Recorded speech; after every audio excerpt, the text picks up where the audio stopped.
Okay, so we're recording. Woosh, welcome to the show. Thank you very much for joining me this morning. Morning. Thanks, Ben. Thanks for having me. Yes, for people who are just listening, I'm not sure when this is going to come out yet, but it's a Friday morning, so I'm hoping that we're both adequately caffeinated and we'll be using what's left of the week's energy reserves to get through this with some gusto, right? Absolutely. I mean, like Fridays are the days. Um, Oh, so, sort of like every day has been a bit of, well, every day was a Sunday. That was yes, sort of how I felt about kind of the last 4 or 5 months. Every day, not to get too Morrissey, but every day was a Sunday. Um, and sort of recently, I feel like most days are a bit of a Friday now because you're seeing people that you haven't seen for a while. Maybe yeah, you've yeah, got a yeah. little bit more of an appetite for socializing and whatnot. Absolutely. Well, I'm on the flip side of that. I'm on every day seems like a Monday because it's been non-stop since, God, I don't even know. It's all the days are just blending into like one big work day. So, Well, look, we'll jump into that in a moment, actually, Wush. But before we do, just for people who might not be familiar with you, do you want to give us just a quick intro to who you are and what you do? absolutely. So again, thanks for having me. Really excited to catch up with you this morning. My name is Woosh Raza. I am, well, I'm a lot of things. So I will start by firstly kind of saying from an identity perspective, I identify as LGBT. I'm a gay man. I also identify as being a person of color. I my parents have a South Asian background from Pakistan. And I think that's for me the most important part of who I am now. And that's really inspiring that I start to think of myself in terms of my identity before I start thinking about actually what I do. But what I do, I absolutely love. I'm currently the head of HR and learning and development for a charity organization called Phoenix Futures. Phoenix Futures is an incredible charity. I'm so lucky and blessed to work for such an incredible cause. We support people who suffer from addiction treatment Mhm. across all different pathways. So we support people who, through our residential services, we support people in prisons, we support people in the community, and basically our purpose is to really tackle that stigma around addiction, alcohol and drug addiction. So great charity. I have the absolute pleasure of running and leading the people function, which I'm really which gets me going, really does get me going. Yeah. My background has been in healthcare for the best part of a decade. So really kind of grew my career in health and social care and hospitals, housing. Mhm. Yeah, so that's just a bit more about me. Yeah, I think first and foremost thing I can easily say is that obviously the passion just for other people sort of comes across just even in sort of the very brief intro that you've given us there, man. I think Oh, thank you. I suppose it's an interesting place to start as well, kind of more on the on the human side before human, and that is ultimately what we all are and sort of how we all interact with each other, right? But I guess this is classed as a business podcast or whatever you'd say. But I mean, I think that, from your perspective, I believe you kind of just started in January, was that right? So there was Did kind of onboarding throughout lockdown and kind of building a team and all that kind of thing, I would yeah. imagine. But then also, if we think about the types of people with whom Phoenix Futures works with, it's been a really testing time for people that would need, let's say a little bit of extra assistance while, people have been locked down and working from home and Absolutely. all that kind of stuff. So Absolutely. what's that been like from a human perspective the last 5 months? Yeah, I mean, it's great that you say that you frame that in terms of human, because actually one of the things I'm doing, because I do a lot of work for for equality, diversity, inclusion, and I think we're in a world now that demands more of us in terms of authenticity, and I Mhm. think we're in a world now where that corporate fabric that we've spun around the world of work is starting to be shed, is starting to come off, because actually Mhm. we recognize that it's so important to be your authentic self, right, at work. So that's a great point that you made around that human element. And from a human perspective, it has been tough. I mean, many of our service users, um, as we probably know, when you go through an addiction or when you go through that recovery pathway, um, there's a huge mental health element in that. There's a lot of change that you're going through, and to then have to go through that in solidarity and community are actually the fundamental principles that we believe in recovery, because we believe very much in psychosocial models of treatment, which is all around, you're all in it together, developing as a community, using peer-to-peer support. So someone that's gone through addiction to go, you know what, look, hang in there, because I've been there and I can, you can do this. And you effectively remove that when you go into a position of lockdown, because you're kind of, you're on lockdown. Mm. So it's been tough for many of our service users. We have still relentlessly engaged with them as safely as we can through that process. All of our services have remained open during that time. We have done loads of really innovative things like videos and like doing things through like social media and stuff, just to get people bought in so that they can still, kind of feel part of the community, even though they may not physically be able to kind of be near people. So it's been an interesting time, and we're really lucky that we've not had to close any of our services, that we've still been able to provide a baseline level of support. And yeah, I think it's been an interesting time for my team and myself in terms of human Mm. nature. I mean, I literally, like you say, I joined in January. There was literally no one in the team because we were rebuilding and restructuring. So pretty much all of my team have been inducted and recruited through lockdown, which has been a very interesting challenge from a team development perspective. Um, there's a few people in my team that I've never actually physically met, which is really just weird. Yeah, I think we've managed to come together quite strongly because we've built in strong communication throughout. We're doing fun things. I'm sure you had things like Zoom quizzes, all that kind of stuff, just to I keep don't think there's anybody in the world who hasn't it's not taken part in a a Zoom Zoom quiz. quiz, exactly. My general knowledge has really exponentially shot up, I think, over the 100%. last 6 months. So yeah, it's been a tough time, I think, from both the team perspective, from us in HR and L&D, but also for our service users. And I think we've done a really brilliant job of keeping that momentum going, and really, yeah, just kind of working through those issues, and still maintaining a sense of community, because ultimately that is what Phoenix is all about. Mhm. I think that it'd be interesting, just I suppose, to drill down into I suppose into that topic a little bit more, Wosh, because I know that there'll be a lot of people listening to this who, let's face it, as we kind of move a little bit more towards remote working becoming normal and sort of the hybrid work environment, I think it would be interesting just to hear a little bit more about sort of how you've kept sort of channels and comms open, and how you've sort of have built sort of that sort of team ethos, despite there being that geographical distance between you and some of the new members of the team. Yeah, it has. I mean, I'm absolutely happy to share. In fact, hopefully, if people out there are listening who are, going through that from a remote working perspective, it is tough. I think we're at that point where of the year, I think collectively as a nation, we're in like end of August, beginning of September, where everyone's just like flat. I've Mm-hmm. definitely sensed that flatness, and everyone that I've spoke to, regardless of how engaged you think you've been, which you could be as engaged as ever, but I think we're just at that point now where people are like, oh god, when will this end?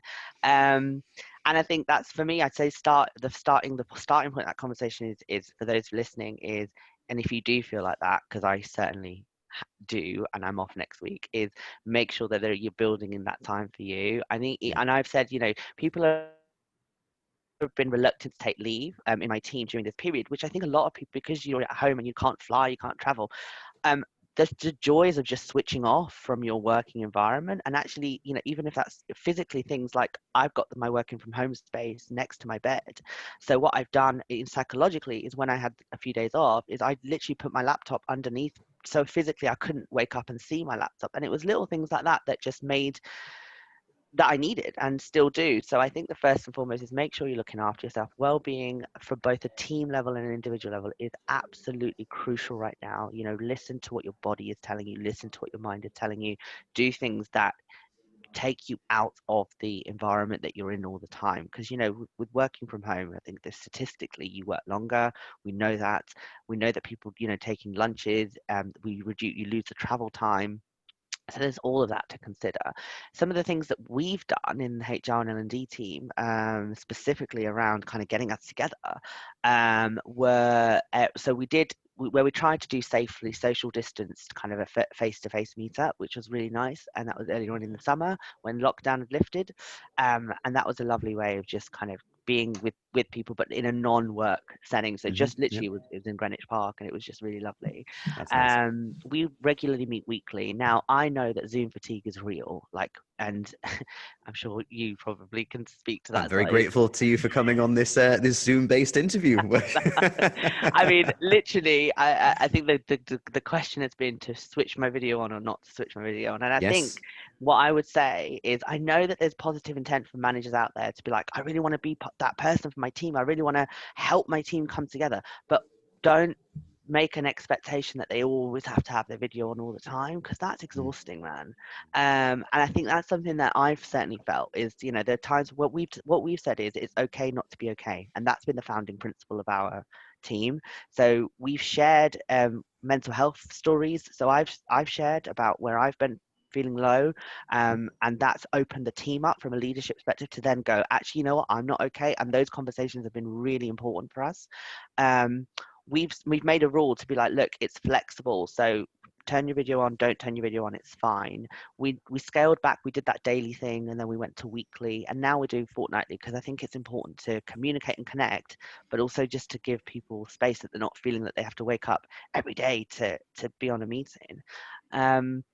And I think it's small acts of kindness. That's what we really has helped us go through this. So, you know, whether it's like celebrating a birthday, but just making a really big deal of like someone's birthday, we've got a great WhatsApp group where we just post funny videos and pictures. And a mixture of all of those has really helped bring the team together and actually develop the team over the last kind of 5 or 6 months. Yeah. I've got to say, I love the sound of all of those. The one that sort of the couple that really resonated with me there are sort of making sure that you do give yourself the opportunity to switch off. I mean, I'm sort of, my personal circumstances, I suppose, have been a little bit different, because in the sense that I kind of didn't work all the way through. So I took I had some government sponsored time off for a little while. But, you know, as I've come back into the office and back into my working routine, I think it's been the opportunity for me just to sort of recalibrate certain things that weren't working, or that I kind of on reflection knew weren't being particularly good for me. Like I was one of those people that, you know, I would be opening up the office at 7 a.m. and then sort of staying until 6. And you realize that, you know, really just by virtue of being in the office longer, you just have more time to waste. Whereas you can sort of hold yourself a little bit more accountable if you're going to be strictly adhering to your, like, you know, 8:30 till 5:30 or whatever it might be. And the other thing that I've been doing recently that's helped me, I don't know if you can relate to this, Woosh, or not, is actually limiting my LinkedIn usage to sort of when I'm working as well. You know, I sort of after 5 o'clock, I try not to check LinkedIn, because otherwise you're just sort of, you're switching back on, you know? Yeah, absolutely. I could not agree more. I think that's um, a really great tip actually to share with people. I've certainly put those similar boundaries in place with LinkedIn. I love LinkedIn. I love the fact that we have a social community online, and it's a professional community. And, you know, I am a bit of a geek, so, like, you know, I love reading all things HR, L&D. But as you say, I recognized very much like your journey there, Ben, in terms of, I was like, oh my God, I'm actively thinking about work, and it's 9 o'clock, and I should just be switching off, you know? Yeah. So I think building those boundaries in and recognizing that work, it's a different, you know, this country, I guess specifically, if you look at the way we see work, okay, I've always said this is a really important point, because it's an industrial relations background, right? This country was factories and cotton mills, and, you know, it was manual labor, and that was what, you know, was the bulk of labor in this country. And we've moved from that to a knowledge economy, you know, to a service-led economy, very rapidly, as technology has transformed the way in which we work and the way that we consume and everything. So with that, you have to understand that you know, you have to bring that ideology of work along with you. Work isn't going into an office and spend 9 to 5. Work is going on LinkedIn and going, oh, that's going to be good for learning development, or I'm going to pick that up. You know, your work, that is work, you know. And I think people still have to understand that me researching, or me being on Google, or me actually, you know, catching up with people, that is still work. And, you know, there's only so much work you can do in a day 100%. productively. Yeah. So I think it's really important to recognize that work looks different in this day and age, and being online, communicating, connecting, you know, that is work. And actually you need to put those boundaries in, that you get the best out of you, you know, over that period of time. Absolutely. No, that's bang on for me, really. I think that it's so easy to, I guess, sort of reach the point where you're just kind of spinning your wheels, and I saw somebody refer to it on LinkedIn the other day, sort of the difference between business and busyness. And I sort of thought like that really kind of hit it home for me. I think I was spending a lot of my time being busy, but not necessarily working, as it were. Yeah. I want to switch up a little bit here, Woosh, because I want to get into sort of the stuff that I was sort of first drawn to you for, is kind of the passionate way in which you speak about diversity and inclusion, right? Now, I think that it's how do I say this? I feel like certainly in the organization that I work for, we've been making strides to address the areas where we're a little bit deficient as it relates to ED and I. But certainly, the tragic circumstances of George Floyd and everything really brought, diversity and equality to the forefront of, like, let's say, the general consciousness, right? So from a societal perspective, I think everybody is a lot more clued in. Well, I would hope that people are becoming, let's say, I feel like you have been ready to correct me there. The people Oh, are becoming a lot more clued in, right? So I suppose I'll phrase that as a question. Are people becoming more clued in? Let's speak first of all from a societal perspective, but then also if you could kind of touch on what your take on things are from, inside a business, what does kind of diversity and inclusion look like from a general perspective in 2020? really good questions. And the answer to, so let's look at society first. This is not a new problem. Racism is not a new problem. This is a systemic ideology that has permeated every level of our society for hundreds, if not thousands of years. And it stems from, we know the history. You can go into colonization. We can talk about the slave trade. We can do all of that.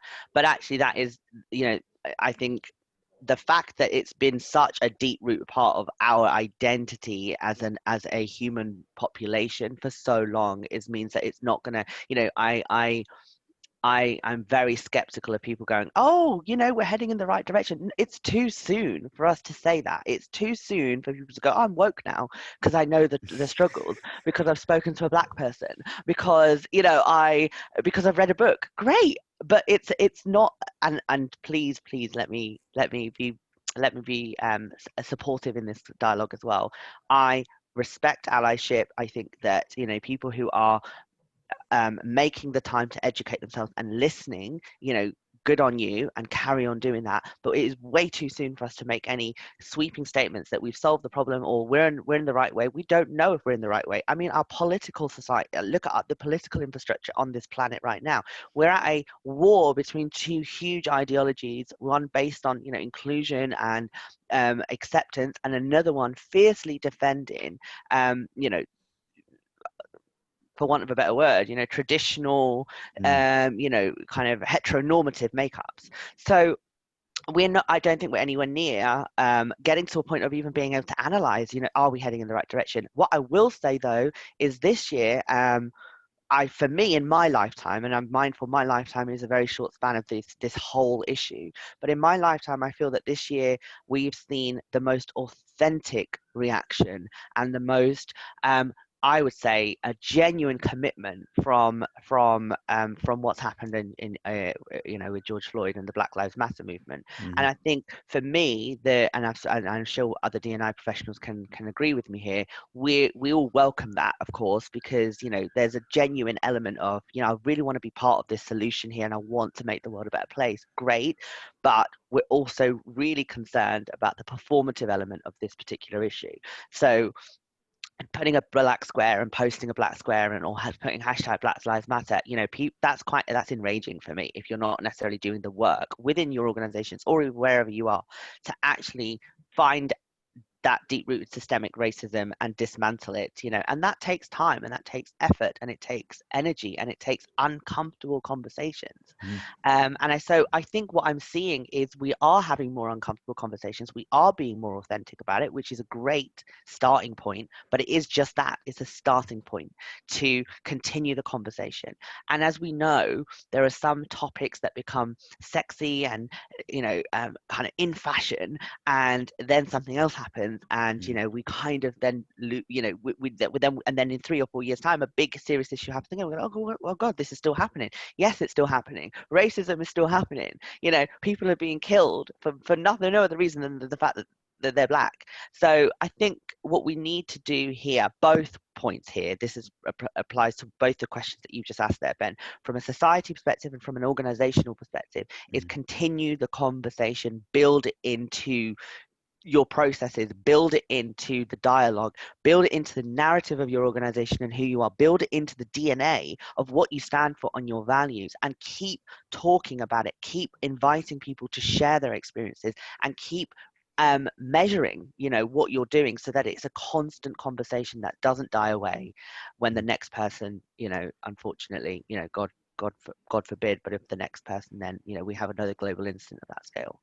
Yeah, I think that's a great answer. That's a lot of kind of very, very powerful statements there as well. I think that one of the other things I think that is absolutely imperative in kind of opening up these types of discussions, both from a societal perspective and inside the workplace, is, sort of a level of candor and a level of honesty. I think that, and that a lot of people are, and if I'm being completely honest and sort of vulnerable, I would maybe lump myself in with this as well. I mean, I think that there are a lot of people, and maybe I would have, well, I'll be honest, I would have been one of these people maybe 12 months ago that would have, scoffed at the idea that just by virtue of me being, a heterosexual white male, that I was somehow contributing to the, what's the word, marginalization of other people, but I think that once you sort of look around and accept that the very frameworks in which I am operating and I have been allowed to succeed and all that are based on these sort of antiquated principles of some being more equal, some being better than others,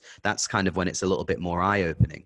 And so I suppose to bring this round back to a question rather than just my rambling statement there, Woosh, it would be, do you think that sort of the level of honesty and openness that is required to open these conversations is sometimes at odds with the ethos of what a traditional HR department might look like? Yeah, 100%. And this is one of the areas that I am so passionate about changing from an HR and L&D perspective. Firstly, though, I want to go back to the statement that you made and say thank you for actually making that statement, because you, Ben, you fit a type and actually of individual that has privilege, and actually hearing you being vulnerable about that privilege and that power, and seeing that is only going to help, because others that can that will help other people in being able to open up themselves and actually use their privileges and platform for real change.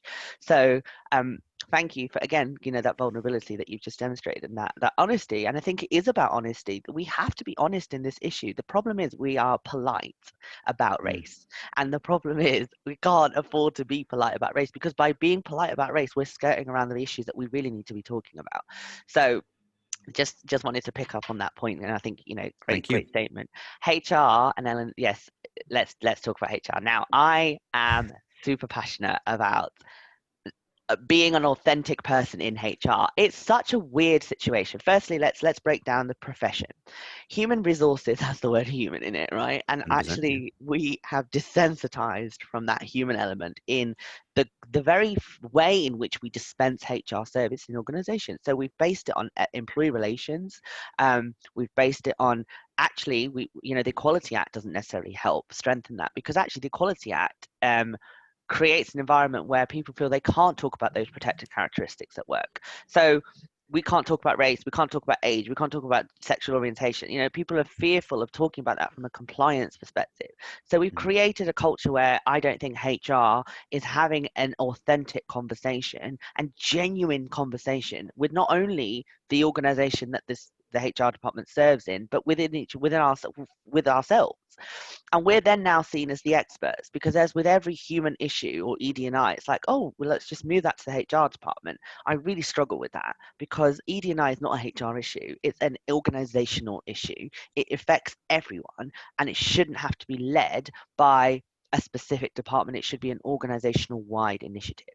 So I think that what we are seeing now is a movement and actually a lot of the work that I do for the CIPD, the Chartered Institute of Personnel and Development, they and I co-chair what the Central London branch for them, and we've just released a series of webinars called the Why webinars, and they've been really well met. I mean, the feedback has been incredible, because these conversations are now starting to center a human-centric approach in the HR community around, well, why can't we talk about race at work, and why, why do all of our directors look the same? For example, Mm, why is it I can't see someone at senior level that I can relate to?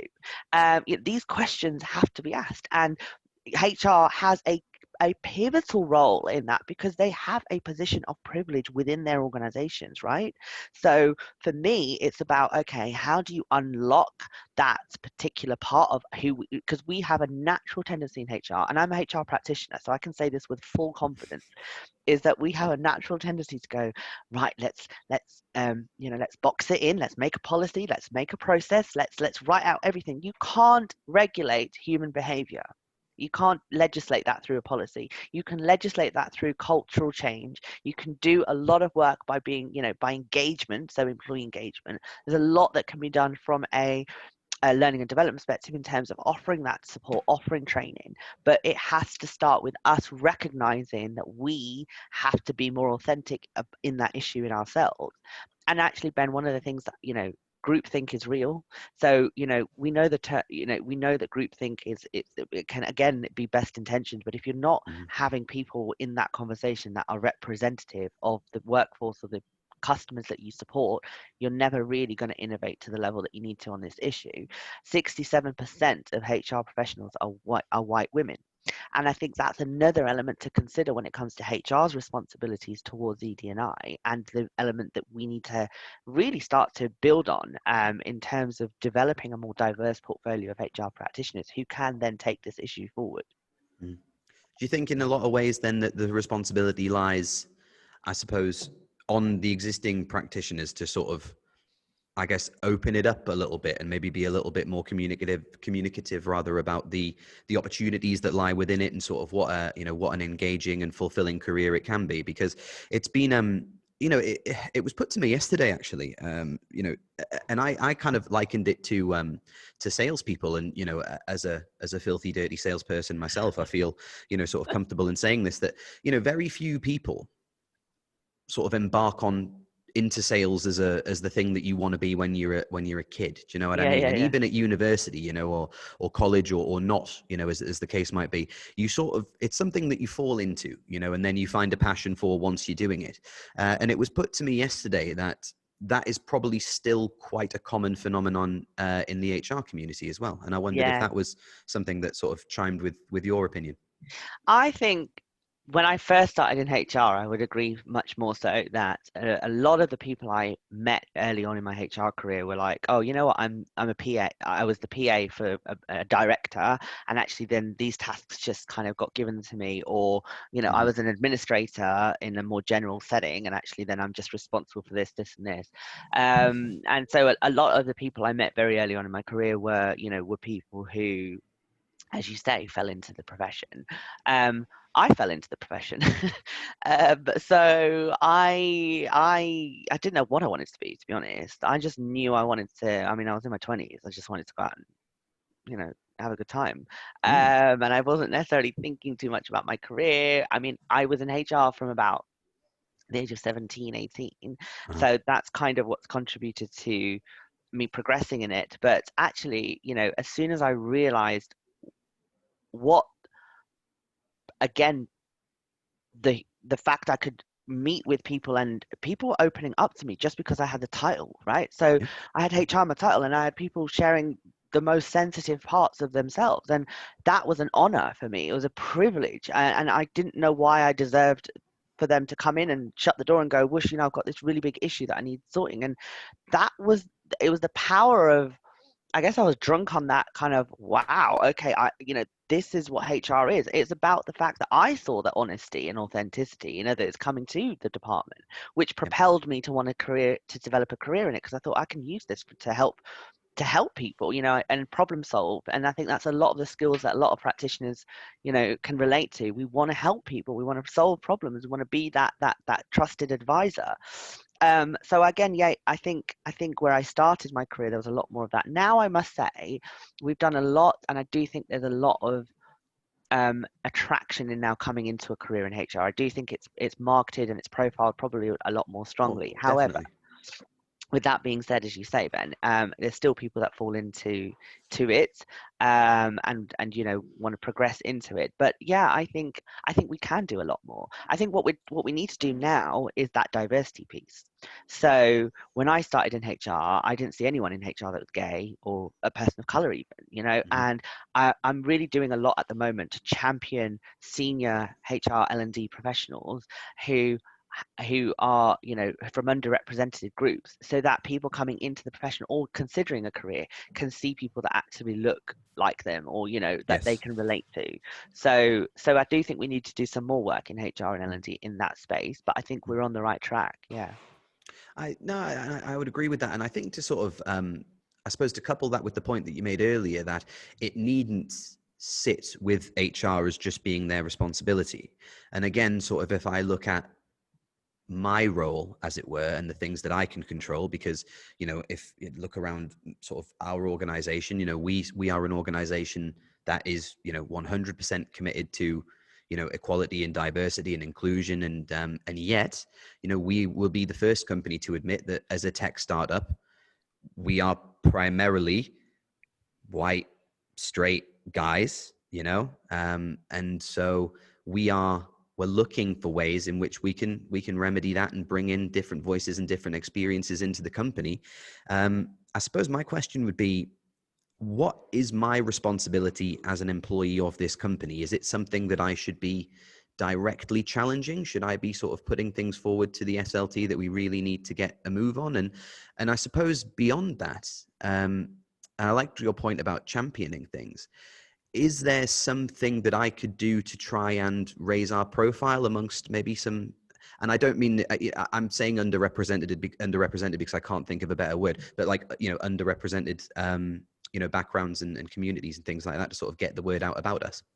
I couldn't agree. I think those are great options, and the fact that you're even considering those options is the work is where we all need to be. Really, is Mm. starting to ask those questions, identify those gaps, look at those kind of areas that are starting to become very obvious, and say, well, what is it we're going to do? So Mhm. I would encourage all of those options to be actively considered, and more, if for those Mhm. listening who are thinking, yeah, you know what, I've got a senior leadership team that is that's white, Mhm. or that I can't see that diversity in it.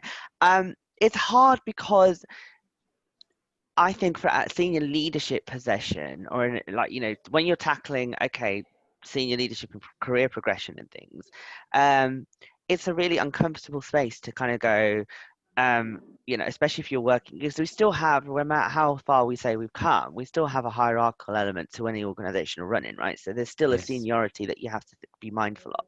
Yes. And I think it becomes difficult for people to go, well, do I say that, I think you're all white, without feeling that I'm going to get fired? And I'm really Mm. hoping that the conversations that we're seeing this year has started to challenge organizations to say, that's fine. Employee voice in this is really important, and we want to hear what they're saying, Mm. without necessarily feeling threatened. So I think that senior leadership piece is definitely one that, if you can say it, great. Yeah. Um, and there's loads of channels that that you can use your voice through. So some Mhm. people have anonymized kind of feedback, just to get that feedback in, which is Mhm. really, really it's just This is one where I way. would plug the Hive HR platform if I was going to do something like that. But I'm not going to. I'm not going to. Well, there you go. Hive HR, for those of you listening, who may be an opportunity for you to do that. But I think just be recognizing that's also problematic for people that then put rampant racist statements on, because we've seen that as well, and it's been Wow. really, yeah. And on the biggest scale, I think LinkedIn had an example of, as its company had an example of some really derogatory comments. Some Really? big, yeah, um some big kind of professional setups in America as well. I think we're seeing some of those comments as well. So it's just being mindful of that, but also recognizing that people have a voice. Mhm. I think other things that could be done is champion someone who is underrepresented, if you work with someone, use your privilege or your platform to be able to enable them to be more visible in the workplace setting, whether that's taking them along to a meeting, or talking about them when they're not in the room. That's a really powerful way of raising awareness to I underrepresented like that groups. one. That one, yeah. I hadn't. You know, That's like the beauty of simplicity, isn't it? I think that absolutely. that would have that would have never occurred to me as being, because you're always looking for the big gesture. Do you know what I mean? Yeah, You're it's always like, there's something. got to be some paradigm shifting thing that we can do, and yet the Yeah. most effective thing is probably the smaller steps, right? Absolutely. And also I think there's a really important, actually allyship is a verb, right? So it's doing, not saying. Mm, And so there's performative allyship, which really irritates me, mm, both at an individual level and an organization level. Like, yeah, I'm all for it and does it, but you're not actually doing anything. And actually, mm, it's more about the doing. So allyship can come in all shapes and different sizes. And I think one of the key things that I've certainly been talking about recently is, as an ally, you're not necessarily speaking over that person, because that's not what we need. mm, It's necessarily creating that you're using the privileges that you have to open doors for that individual, because we don't want it to be a patronizing experience, or oh, mm, you come along, etc. But it's just building, like you say, small steps to build that visibility for those individuals.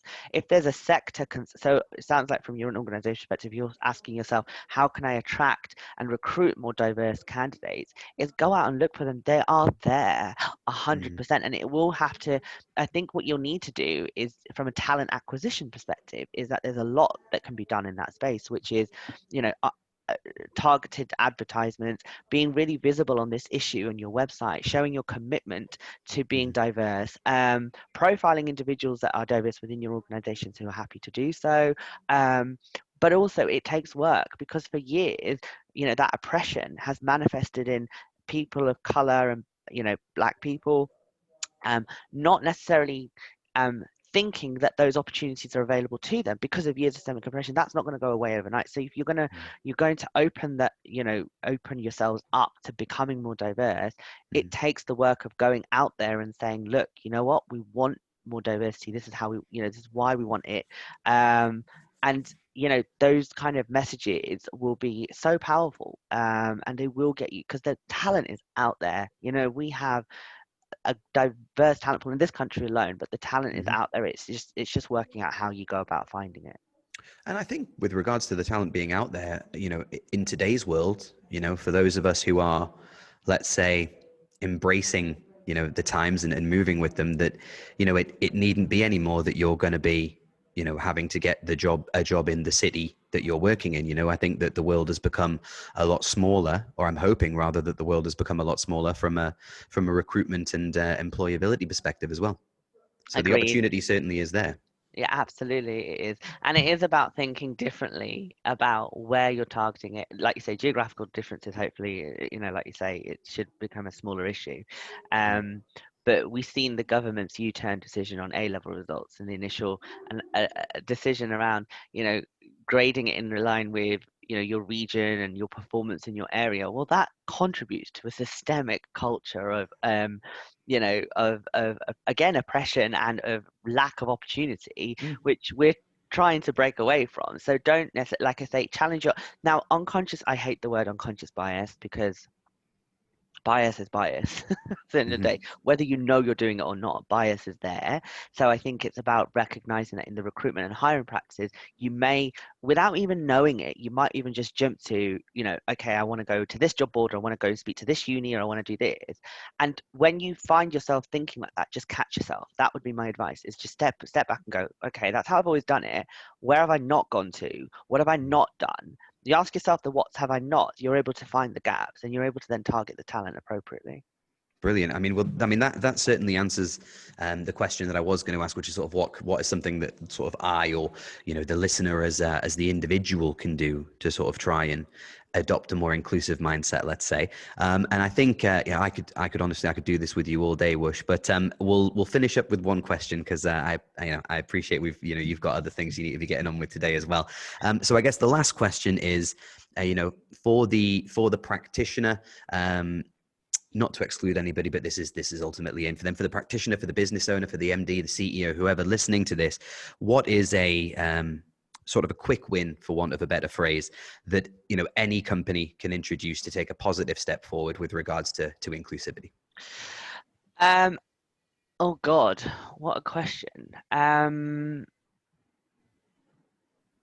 Sorry about the background noise, by the way. Don't know if you can hear that coming through. It's not coming through for me, no. Okay, cool. I think someone's drilling, and like it feels like it's Oh, going through my. it's always the Um, same. I would, I would say at an individual, at a micro level, my advice would be to have have an uncomfortable conversation.